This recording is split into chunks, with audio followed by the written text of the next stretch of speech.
Hello, everyone. This is Doug Wilkerson. Welcome to this live broadcast today.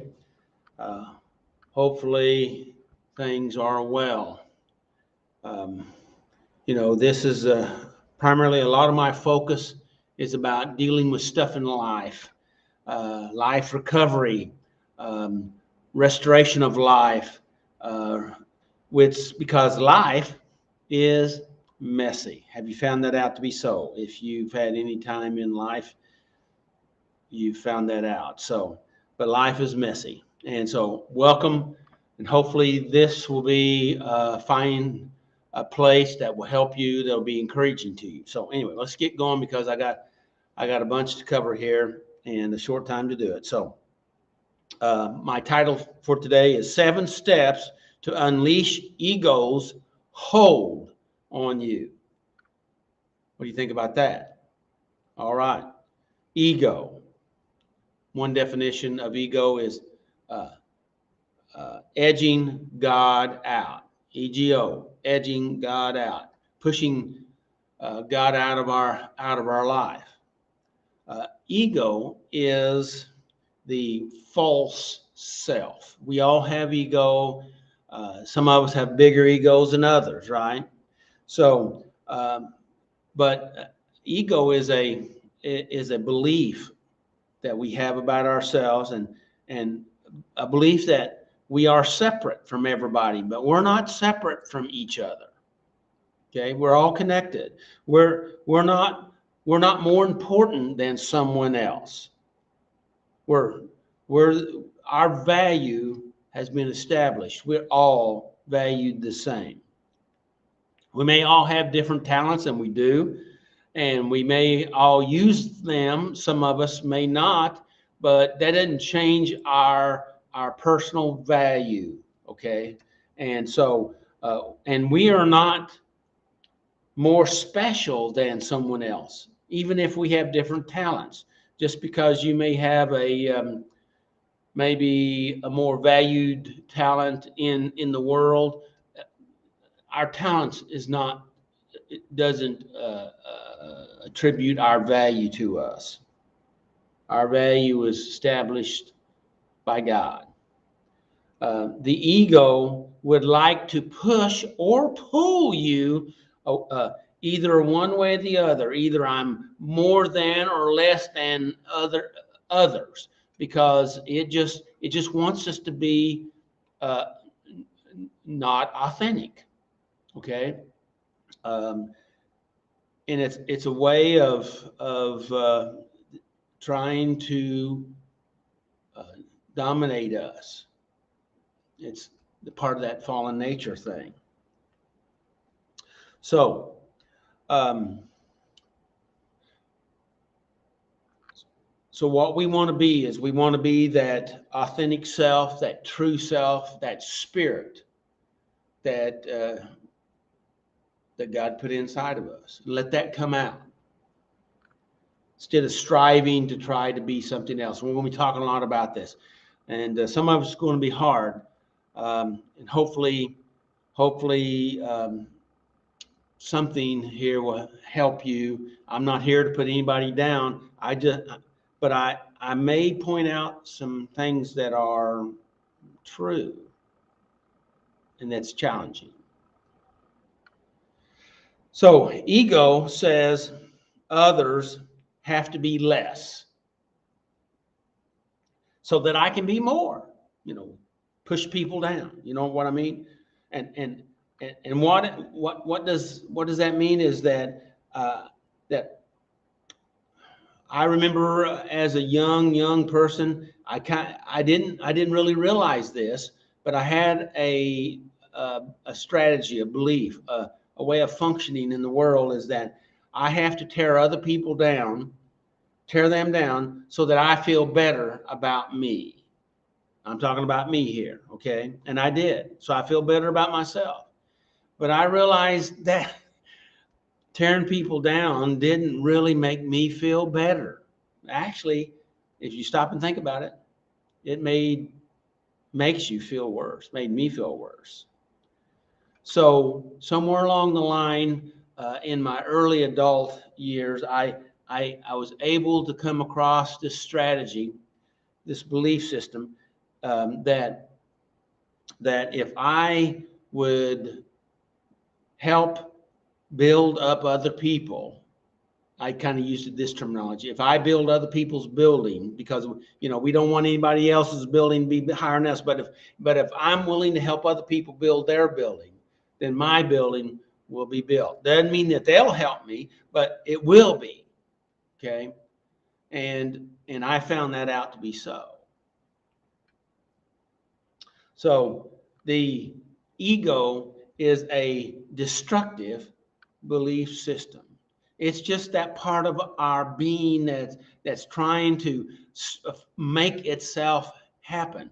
And we use these techniques or strategies to either tear people down, and so we can feel better, or diminish ourselves in such a way that we make ourselves feel so low, and that is a self-sabotage way of living, and it's destructive. I learned, I think I already stated, I learned this statement many years ago, that if I will help people to be built up, I will be built in also. And so that's been very important to me throughout my entire life. The Golden Rule says something very similar to this. It says to treat others the way that we want to treat others, the way that we would like to be treated. That's out of Luke 6:31. And really, I think the most authentic statement here is that basically we need to treat others the way that they want to be treated, because we want people to treat us the way that we'd like to be or prefer to be treated. It's kind of like if you like or love, let's say, lemons. Okay, if you like lemons and you love them, and you figure, well, everybody else loves lemons, so I'm just going to give people all kinds of lemons. But some people may not like lemons as much as you. In fact, they may not like them at all. They may prefer strawberries or bananas. But if you want to extend your appreciation or love to them, a lemon might not really do it for them. You may want to give them what they'd prefer. And I'm just using this as an analogy, is how to treat people. You treat them the way they want to be treated, just like you want people to treat you. The Golden Rule. Romans 12:3, and this is out of the ISV version. It says, I ask everyone, this is Paul speaking here, I ask every one of you not to think of yourself more highly than you should think. Rather, to think of yourself with sober judgment, and on the measure of faith that God has assigned each and every one of us. Okay, we shouldn't think, according to the scriptures, we shouldn't think of ourselves more than somebody else, but we should do it soberly, that we recognize that, as he's talking about here, every one of us has been given the measure of faith. We've all been given a portion of faith, and that's is a selected particular item, and so it's all of us have the same portion, so therefore we're equal in that. So we're not greater than or less than. Really, it's what we do with it. That doesn't change our intrinsic value. It's just if we use what we've been given. 7 steps to unleash ego's hold on us. Okay, ego again is edging God out. The dictionary says that that ego is a personal sense of self-esteem, a personal sense of self-esteem, and a self-importance. Well, we should be proud of ourselves for being a steward of what God has given us. Not saying that I'm better than anybody else, but I need to treat myself properly, so that I have to appreciate that. Of course, there's a balance to everything. We'll be talking more about that later. Dr. Wayne Dyer, a lot of this information came from Dr. Dyer, and actually many years ago, he's the one that I think helped me to establish that mindset of that it's not tearing other people down that makes me better. It's building other people up, and then my building will be built in the process. The ego has a very strong hold on us, and it has a strong hold on you right now. And some of you, your ego is saying, don't listen, alert, alert, alert, change the channel, do something else, be careful, caution, caution, caution. This might not be good for you, right? Well, that's the ego speaking to you. I like this quote from Joseph Campbell. Says, the cave you fear to enter holds the treasure you seek. I've used that before. It's been a while since I've used it, but sometimes our ego wants us to stay away from what will help us the most. It's funny how that works. Think about it. The question is, why does the ego want that? Why does he push us and pull us? Why does he try to manipulate us? And I talk about it in the third person because it kind of almost is in the third person, but it's really part of us. And that's that part of us that we need to tame, that I talked about a few weeks ago. So ask yourself a question. Could it be possible I have something to learn? Okay. If someone comes up and says something to you, okay, could you ask that? All right. So the ego here, we're talking about the 7 steps to unleash ego's hold on you. First one, I skipped a statement here. First one here is just stop being offended. Just stop being offended. Okay. Stop being offended. Now that's easier to say than it is to do, right? Some people, they live their whole life just looking for something to be offended at. It gives them a purpose in life, just being offended. And so they're always just upset and feeling mistreated and rejected, and because they're looking for things that are wrong. Okay. In fact, it makes them feel better to find wrong stuff and be offended about it. Okay. Because they're, in a way, they're thinking they're always on the right side of things because they find stuff wrong and they're offended. Okay.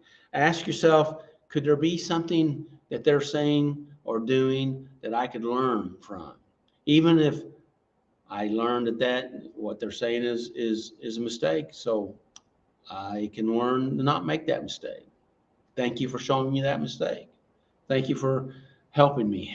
Thank you for teaching me, even though you taught me what not to believe. All right. That's possible. I've learned a lot from people. In fact, sometimes I've learned more from people what not to do instead of what to do. I've had people come up to me and say things, that were rather harsh. And I've had to ask myself, what is it they really mean? Not just what they say, but what is it they mean? Sometimes I'll even ask them, instead of being offended and going in a reactive way, would you mind helping me with this, and maybe say that in a different way so that I can understand what you're trying to say. And oftentimes they'll restate the same thing, but they'll say it in a completely different way, because sometimes they're so worked up they're not able to really say what it is they really want to say. They say other things. Have you ever had that happen to you? Anyway, it's been very helpful. It's been very helpful. So, but being offended is a weakness of our ego. That's kind of a hard statement. I'll let that soak in for a second. Being offended shuts your brain down. You just kind of freeze up. You go on automatic pilot. Okay? But just remember this. We are all divine extensions of God. What do you think about that? Number 2, let go of the need to win. Man, some of us just have this driving thing inside of us that we got to win at everything. Now, kind of when we come into this world, I remember when I was younger, man, I had to win at everything. We call it being competitive, okay? And that competitive nature means that, I have to win. I have to, that means if I got to win it, means that other people's got to lose. And so, but we need to let go of this obsession of always having to win. Must you? Well, I used to. And life is so much easier when you don't have to win. You can just participate. And of course, do your best. And sometimes you just choose not to win. I've had people accuse me on some games that, oh, you're not even trying. You're letting me win. Well, maybe I am. Maybe I'm not. It's okay. There are times to push forward, and there's other times just not to be driven to excess on needing to win. Okay, like everything depends on you winning or me winning. So you got to let some of that go. Somehow we think that this makes me feel more valuable if you lose and I win. Is that really true?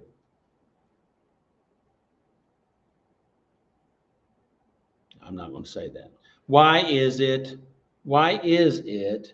other people's performance compared to my performance determines how I feel about me? Think about it.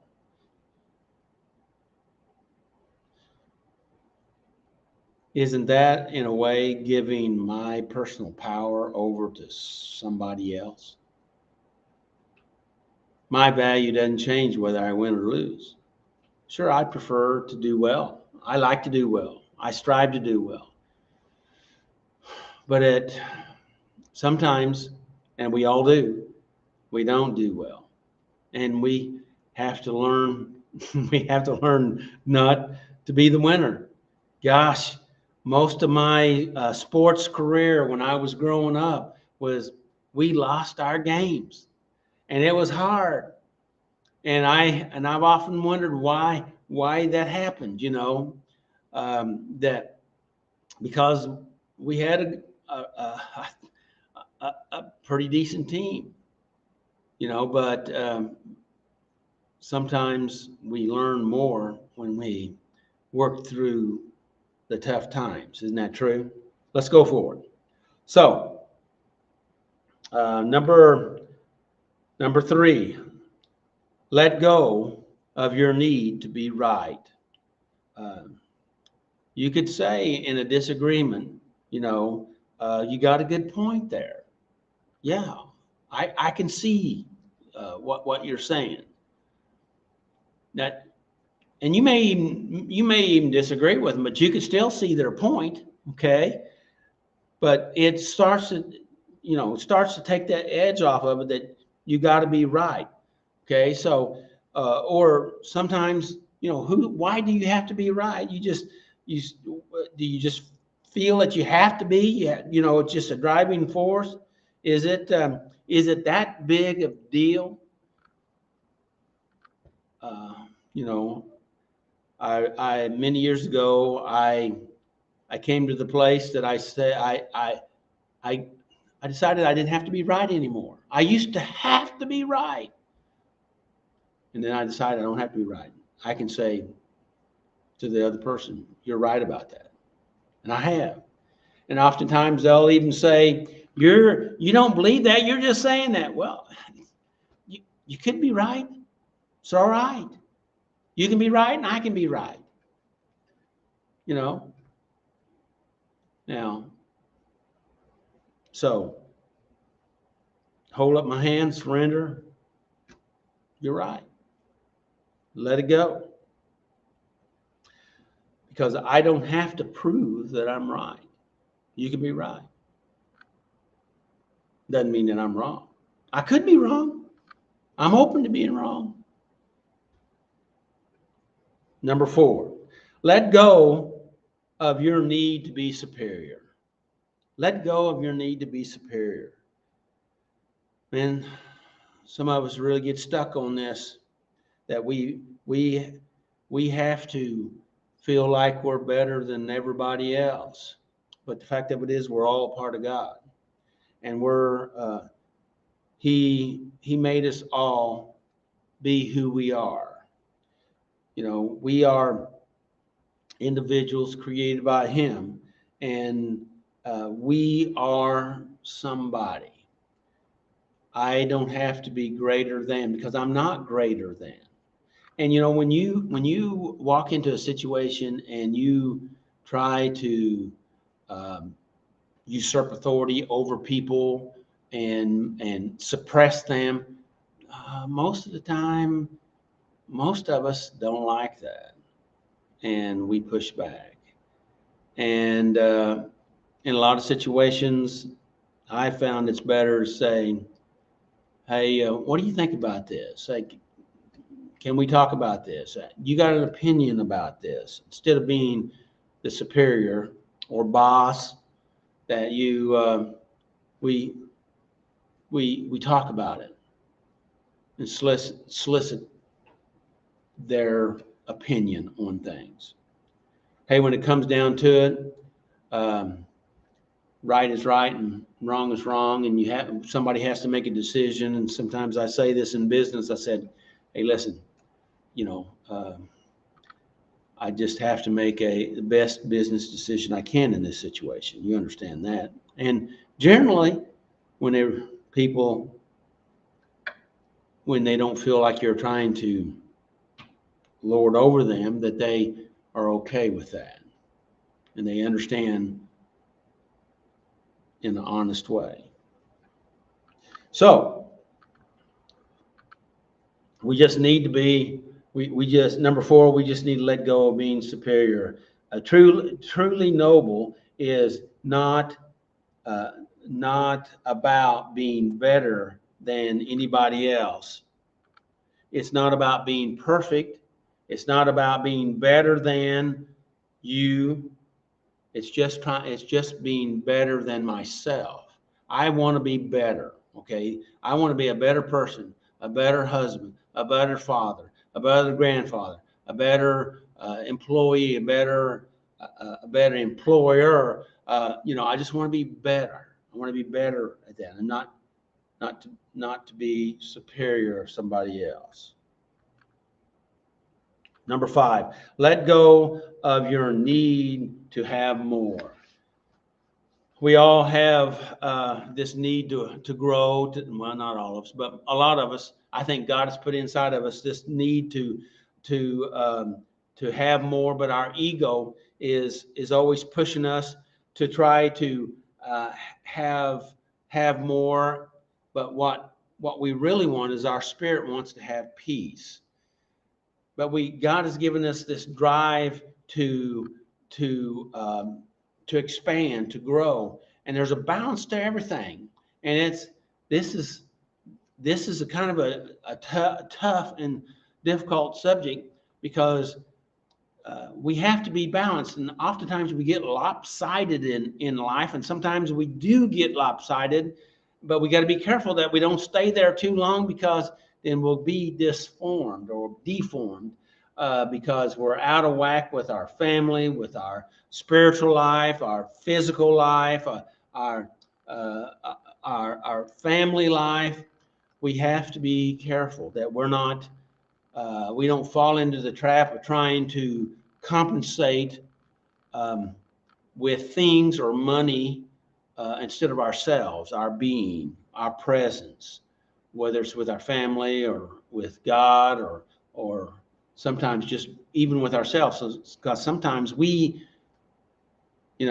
abandonment is one of the most difficult punishments and hurts, but oftentimes we'll even abandon ourselves, but we're not talking about that today. But so, um, your uh, we have to we have to um,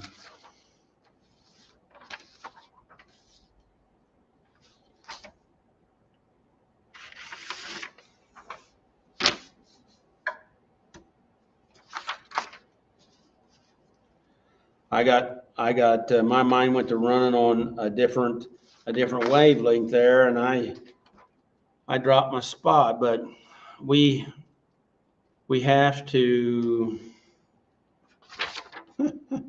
we have to we there you go. We got to let go of the need to to have more, because when it's all said and done, the bottom line here is, on your deathbed, your stuff isn't going to be what you really want. It's we all have to have some money. We all have to have finances. We all have to be diligent in that area. But again, it's all about it's a balance, and you trade your time and energy for um, work, money. Um, but the fact of it is, on our deathbed, it is about relationship, and so we need to be careful. We need to be diligent in that area. Okay, number 7, let go of identifying yourself based on your reputation. Okay, so this is a big one here, because we have a belief that we are in control of our reputation, but we got to let go of that, because the fact of it is, we're not in control of that. Our reputation is not uh, controlled by us. It's not located in me. Think about it. It's not located in me. It's located. My reputation is located in all of you that are watching this thing. And today, you may have a low opinion of me because of losing my thoughts there a moment ago. And that's your opinion. That's your thoughts. You're in control of that. I definitely am not in control of that. That's outside of me. And so I'm not in control of my reputation. Um, but I am in control of my character, how I handle myself, how I deal with people. Um, if I really do treat people in a respectful, kind, and generous way, or if I'm hard, harsh, and we all can be some of a mixture. We all are a mixture of everything, but I am in control of my character, and that if I keep my connection with God, and if I keep myself aligned with His Spirit, with His truth, with His mercy, with His love, and with His grace, what can be better than that? Even in the midst of all these other push and pulls going on here, that ego, if I can keep aligned, what's better than that? Because eventually all these things will work out for my good, according to Romans 8:28. And that is all I really have control of. And that is where I choose to place my attention and my focus. It's all I really got control of. My character, my attention, and my focus. So something to think about. Hopefully today's been helpful. Sorry for my misstep, but we all have them, don't we? So I just want to say, may the Lord bless you and keep you, and may his face shine upon you and give you his peace. Till next time, make healthy choices. Take care of yourself. Have a good day.